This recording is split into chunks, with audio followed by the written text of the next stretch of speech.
طب نبوی اور روحانی علاج کے ناظرین، السلام علیکم۔ ناظرین اکرام، امید کرتا ہوں سب خیریت سے ہوں گے۔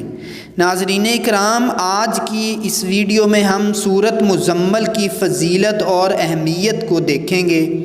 ناظرین اکرام، قرآن مجید پورا کا پورا علم و دانش اور حکمت سے بھرا ہوا ہے۔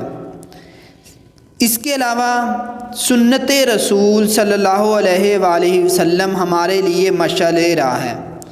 قرآن و سنت دراصل زندگی کے تمام شعبوں کے لیے رہنمائی فراہم کرتا ہے۔ ناظرین اکرام، مسلمان ہونے کے ناطے ہمیں قرآن و سنت سے رہنمائی لینی چاہیے اور تمام جسمانی و روحانی مسائل کا حل ہمیں قرآن و سنت سے ملتا ہے۔ اسی سلسلے میں آج ہم سورۃ مزمل کی فضیلت اور اہمیت کو دیکھیں گے۔ سورۃ مزمل پہلی آیت میں سورۃ مزمل کو اس سورت کا نام دیا گیا ہے۔ اس سورہ کے 2 رکوع ہیں۔ پہلا رکوع 3 نبوی میں مکہ معظمہ میں نازل ہوا اور دوسرا رکوع پہلی ہجری میں مدینہ منورہ میں نازل ہوا۔ بخاری و مسلم اور ترمذی نے جابر بن عبداللہ رضی اللہ تعالیٰ عنہ سے روایت کی ہے کہ نبی پاک صلی اللہ علیہ وسلم پر جب پہلی بار وحی نازل ہوئی تو غار حرا سے واپس آتے ہوئے حضرت جبرائیل علیہ السلام کو فضا میں دیکھا تو آپ صلی اللہ علیہ وآلہ وسلم پر کپ کپی طاری ہو گئی اور گھر پہنچتے ہی حضرت خدیجہ رضی اللہ تعالیٰ عنہ سے کہا کہ مجھے فوراً کمبل اڑا دو۔ اسی لیے اللہ تعالیٰ نے عذرائے لطف و محبت آپ کو المزمل اور سورۃ کوثر میں المدثر کا خطاب دیا۔ صاحب ضیاء القرآن اس سورہ کے مضامین موضوع کے بارے میں فرماتے ہیں کہ ابتدائی آیات میں اللہ تعالیٰ نے اپنے حبیب کو سحر خیزی کی تلقین فرمائی کہ آپ رات کا نصف حصہ یا اس سے کم و بیش مصروف عبادت رہا کریں، کیونکہ رات کی خاموشیوں میں تلاوت قرآن اور ذکر الہی سے روح کی توانائیوں میں اضافہ ہوتا ہے۔ اس وقت کی عبادت سے اسرار الہیہ پر مطلع ہونے کی استعداد پیدا ہوتی ہے۔ اللہ تعالیٰ کی طرف سے بندے پر جو فرائض عائد کیے گئے ہیں ان سے عہدہ برآں ہونے کی قوت و ہمت پیدا ہوتی ہے۔ دوسرے رکوع میں نماز تہجد تخفیف فرما دی گئی۔ نصف شب جاگ کر عبادت کرنا عامل لوگوں کے لیے دشوار ہے۔ اس میں کئی بیمار، کئی مسافر اور کئی جہاد میں مصروف ہوتے ہیں۔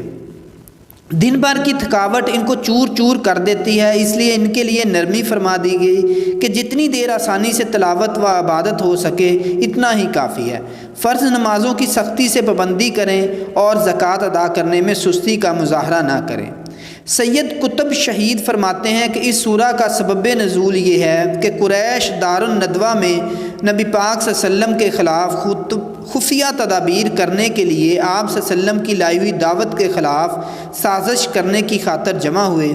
آپ صلی اللہ علیہ وسلم کو اس کی اطلاع ملی تو آپ صلی اللہ علیہ وآلہ وسلم بہت غمگین ہوئے۔ شروع سورہ میں حضرت صلی اللہ علیہ وآلہ وسلم کو ہدایت کی گئی ہے کہ آپ راتوں کو اٹھ کر اللہ کی عبادت کیا کریں تاکہ آپ صلی اللہ علیہ وآلہ وسلم کے اندر نبوت کا بار عظیم اور اس کی ذمہ داریاں ادا کرنے کی قوت پیدا ہو۔ اور یہ حکم نبوت کے ابتدائی دور میں نازل ہوا ہے اور اس کے ساتھ نماز تہجد میں آپ صلی اللہ علیہ وسلم کو قرآن مجید کی تلاوت کا بھی حکم دیا گیا ہے۔ اس سے اس چیز کی بھی نشاندہی ہوتی ہے کہ اس وقت قرآن مجید اتنا نازل ہو چکا تھا کہ اس کی طویل قرأت کی جا سکتی تھی۔ اس کے بعد آپ کو کفار کی طرف سے زیادتیوں پر صبر کی تلقین کی گئی اور کفار کو عذاب کی دھمکی دی گئی اور ان کو متنبہ کیا گیا کہ ہم نے آپ کی طرف اسی طرح رسول بھیجا ہے، جس طرح فرعون نے رسول کی بات نہ مانی تو ہم نے ان کے ساتھ سختی کا معاملہ کیا اور ان کو پکڑ لیا۔ اگر تم نے بھی انکار کیا تو تم بھی میرے عذاب سے نہ بچ سکو گے۔ دوسرا رکوع 10 سال بعد نازل ہوا۔ اس رکوع میں نماز تہجد میں تخفیف کی گئی اور اس کے ساتھ 5 وقت نماز کی پابندی ادا کرنے کی تاکید کی گئی اور صحیح طریقہ سے زکوٰۃ ادا کرنے کی بھی تلقین کی گئی، اور اس کے ساتھ اللہ کی راہ میں مال خرچ کرنے کی بھی ترغیب دی گئی، اور اس کے ساتھ ساتھ یہ بھی کہا گیا کہ جو بھلائی کا کام تم دنیا میں کرو گے وہ ضائع نہیں ہوگا، اسے اللہ کے ہاں موجود پاؤ گے، وہی بہتر جاننے والا اور اللہ کے ہاں اس کا بڑا اجر ہے، اور اللہ سے مغفرت مانگتے رہو، وہ بے شک غفور الرحیم ہے۔ اللہ پاک ہم سب کو تلاوت قرآن کی توفیق عطا فرمائے۔ دراصل قرآن مجید، تمام قرآن مجید جو ہے وہ اللہ پاک کی حکمت و دانش کا ایک وسیع سمندر ہے۔ اللہ پاک نے انسان کی ہدایت کے لیے قرآن مجید نازل کیا اور نبی پاک صلی اللہ علیہ وسلم کو ایک نمونہ بنا کر بھیجا، جو کہ قرآن کے مطابق اپنی زندگی جنہوں نے گزاری اور ہمارے لیے ایک مثال قائم کی۔ ہم مسلمان زندگی کے تمام شعبے جو ہیں اس میں نبی پاک صلی اللہ علیہ وسلم کی حیات اور قرآن مجید سے رہنمائی لیتے ہیں، اور یہی ہماری نجات کا ذریعہ ہے۔ دراصل آپ صلی اللہ علیہ وآلہ وسلم نے قرآن مجید پر عمل کر کے ہمیں بتا دیا کہ اللہ پاک کے احکامات کی کیسے تائید کرنی ہے اور اللہ پاک کے سامنے کیسے ہمیں جھکنا ہے، اور یہی جھکنا ہماری نجات کا ذریعہ ہے۔ تو ناظرین اکرام، آج کی اس ویڈیو میں ہم نے سورۃ مزمل کے فضائل و اہمیت کو ڈسکس کیا، اس کو دیکھا۔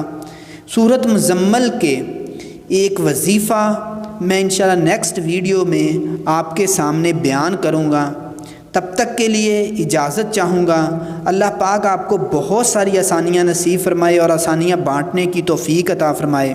اللہ پاک آپ کے رزق میں، آپ کے گھر بار میں، آپ کے علم میں، حلم میں برکت عطا فرمائے۔ دعاؤں میں یاد رکھیے گا۔ اللہ حافظ۔